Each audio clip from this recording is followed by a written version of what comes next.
Terinyake kaunti ma Homa Bay nyakuramuga jiwang kama moko kuom mine e kar chung'od bura ma Karachuonyo kaunti ma Homa Bay koro donje tij toyo kokoto ka gimanyo yore mag nyalo konyo go familia magi kaluwore gi pek mar ngima kod nok mar tije e pacho ka. Jafo maro ma Homa Bay Alia Beach lero kit tije ma mine go timo kod pek ma bende gikalie e tij toyo kokoto mano magitimo.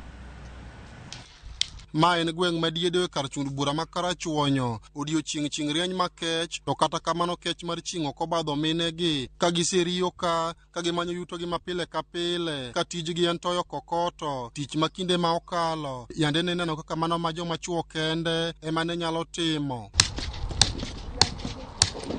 Gode kod bugni ma minego eko goye kokoto gikale midhiero matek kaluwore gi kite madongo ma gibaro ka giramo ni ginyal bedo piny ni girito mondo migi.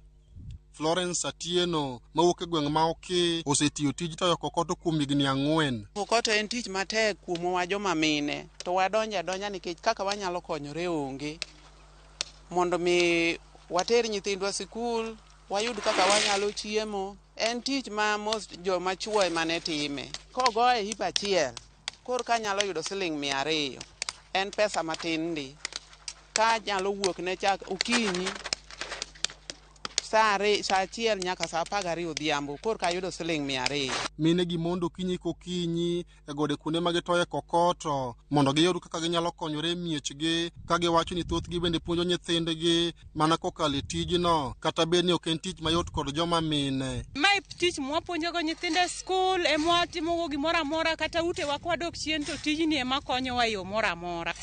Wanyalo mako nyaka tije mag chuo nikech kae mwakonyore kwayo pesa tek to nok wadhi mbele koro kae kama wakete genowa. Wandiko samoro inyalo tiyo ne 300 odiochieng'. Mine gi ywak ni pesa ma giyudo tin mokalo mok nyalo dwachgi te kaluwore kod ngima masani koro tek tweta pacho ka geno margi en e piny owacho mar kaunti kaachiel kod jotelo makono biro winjo ywak margi mondo yie oresgi. Asegoyo kidi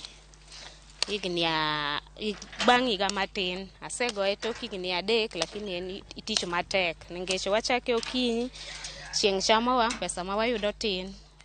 Wayudo siling 200 okinyi nyaka odhiambo siling 200 ok nyal romo budget kaluwore kaka wan gi nyithindo dhi skul idwaro school fee iriembogi siling 200 no ibuk koro ok tin ok nyalre. Koro kaluwore ng'ama watiyo ne be samoro watiyo ne okoto ni be ok odhi ok okawe kibiro samoro idok maonge pesa. Alia Beach, Ramogi TV, Homa Bay.